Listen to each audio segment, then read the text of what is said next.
masamang kapitan sa serye ng One Piece. Pero bago tayo magsimula ay pindutin ang like, share and subscribe button para sa marami pang anime topic and trivia na tulad nito, dito lamang yan sa Anime Maniac TV.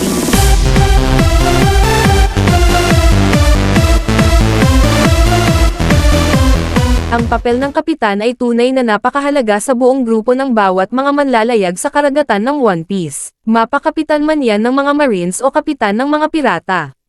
Note, kasama na din dito ang mga karakter na hindi nagpapahalaga sa kanyang mga crew member. Ibig sabihin lamang ay kahit na ang mga ito ay mapahamak o mamatay sa digmaan ay wala lang sa kanila. Ikapito, Alvida. Si Alvida ang unang pangunahing kalaban sa One Piece. Noong panahong iyon, si Alvida ay malaki at malakas. Upang palakasin ang kanyang ego, madalas niyang tinatanong ang kanyang mga tauhan kung sino ang pinakamagandang babae sa mundo. Sila ay natatakot, at upang mailigtas ang kanilang buhay, sinasabi nila ang ngalan ng kanilang kapitan. Kung sila'y tumawa o nagbigay ng maling sagot, bubugbugin sila ni Alvida. Pinagharian niya ng takot ang kanyang tripulante, at maging si Kobe ay takot sa kanya. Sa kabutihang palad, binigyan siya ni Luffy ng leksyon at tinalo siya ng mabilis. Ika-6, Kaido. Si Kaido ang kapitan ng Beast's Pirates, at lubos siyang minahal at iginagalang ng kanyang tripulante. Gayunpaman, hindi ganoon ang nararamdaman ni Kaido. Para sa Yonko, ang mahalaga lamang ay lakas, kaya kung ang isang individual ay hindi kayang patunayan ang sarili, wala itong halaga kung mabubuhay o mamamatay sila.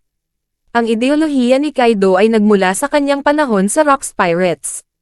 Ganito rin ang ugali ng kanyang kapitan, wala siyang pakialam sa kapakanan ng kanyang mga kasamahan. Gayunpaman, tila maayos ang relasyon ni Kaido kay King, na pinalaya pa nga niya mula sa pasilidad ng World Government. Ika-5, Blackbeard. Si Marshall D. Teach ang kapitan ng Blackbeard Pirates. Sinimulan niya ang grupo matapos patayin si Thatch at tumakas mula sa Whitebeard Pirates. Sa simula, 5 lamang ang miyembro ng Blackbeard Pirates, ngunit dumami ang kanilang bilang matapos niyang salakayin ang Impel Down. Nirekrut niya ang mga pinakamasasamang kriminal na lubos na magpapalakas sa kanyang tripulante. Tinalo na ni Blackbeard at ng kanyang tripulante ang mga natirang miyembro ng Whitebeard Pirates, Heart Pirates, at Kuja Pirates. Dahil sa malaking tulong na ibinigay ng kanyang tripulante, mayroong dahilan para siya'y magbigay ng pinakamataas na respeto sa kanila, ngunit hindi iyon ang kaso. Nang ginawang bato ni Boa Hancock ang 2 sa 10 Titanic Captains, hindi nagdalawang isip si Blackbeard na isakripisyo sila kung nangangahulugan iyon na makukuha niya ang Mero-Mero no Mi. Ika-4, Rox D. Xebec. Si Rox D. Xebec ay nabuhay maraming taon bago ang kasalukuyang panahon.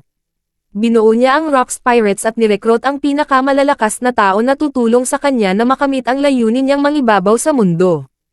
Ang tripulante ni Rocks ay binubuo ng mga individual tulad nina Whitebeard, Shiki, Kaido, Big Mom, at iba pa. Para sa kanya, lahat sila ay mga kasangkapan lamang. Wala siyang pakialam kung ano ang mangyari sa kanila basta't makuha niya ang kanyang gusto. Ika-3, Don Krieg. Introduced sa East Blue Saga, si Don Krieg ang leader ng Krieg Pirates. Siya ay mayabang at palpak, naniniwala na siya ang pinakamalakas na tao sa mundo. Ngunit, wala siyang higit pa sa isang duwag na nagtago sa likod ng kanyang armor at tripulante. Si Don Krieg ay abusado sa kanyang mga tauhan, at bubugbugin niya ang mga ito kung sila'y magbabalik ng salita o magpapahayag ng kanilang opinyon. Wala siyang pagpapahalaga sa buhay ng kanyang pangalawang utusan na si Jin, at handa siyang parusahan ito sa pagtatangkang pigilan siya sa pagkuha ng Baratie. Ika-2, Hody Jones. Si Hody Jones ay kabilang sa mga masamang individual sa One Piece. Siya ay isang fishman na nagtataglay ng matinding puot sa mga tao. Para sa kanya, ang pinakamalaking kasamaan ay ang mga tao, at nais niyang lipulin sila sa anumang paraan. Nais ni Hody Jones na maramdaman din ng ibang fishman ang ganitong pag-uugali, kaya't pinilit niyang i-indoctrinate sila. Kung may residente ng Fishman Island na nagtangkang makipagkaibigan sa isang tao, sisiguraduhin ni Hody Jones na sila'y parurusahan sa pinakamasakit na paraan.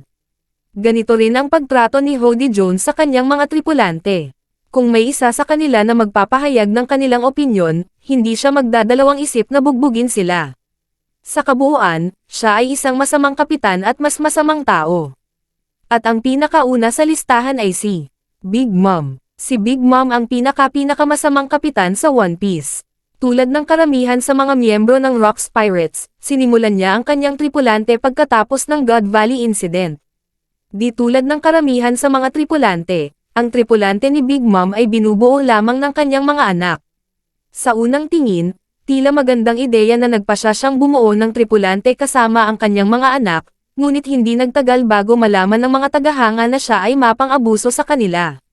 Pinaasaran ni Big Mom ang kanyang mga anak, pinaparusahan sila kung natalo sa laban, at umabot pa sa pagpatay sa kanila kung sila'y nakasagabal. At yan ang iilan sa mga pinakamasasamang pirate leader sa mundo ng One Piece. Sanay nagustuhan nyo ang topic natin ngayong araw. At huwag nyo na rin kalimutan pindutin ang subscribe button para sa marami pang exciting anime topic at trivia tulad nito.